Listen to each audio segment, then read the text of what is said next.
Capricorn जल्दी ज़ाहिर सूरत हाल बहितर थी चुकी आहे। मक़सदनि तरफ़ वधी रहिया आहियो, नवां प्रोग्राम ठाहे रहिया आहियो। जून में ज़ोहल जी रुजत थी रही आहे, माली मामलनि में सास ॾियारींदे नज़र अची रही आहे।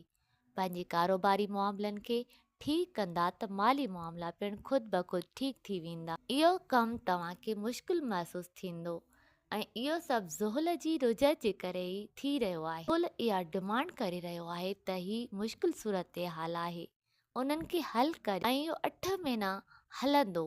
कोशिश करियो ऐं माली मामलनि खे हल करियो। जून महीने जे कंहिं हिकु ॾींहुं तव्हां उथंदा त रोज़मर्रा जी ज़िंदगीअ में गड़बड़ थी चुकी हूंदी ऐं जेको शेड्यूल तव्हां ठाहियो हो सभु तबाह थी वेंदो ऐं नई तरह सां सोचणो पवंदो। तव्हां रोमानवी मामलनि में पिणु वधणु चाहियो था।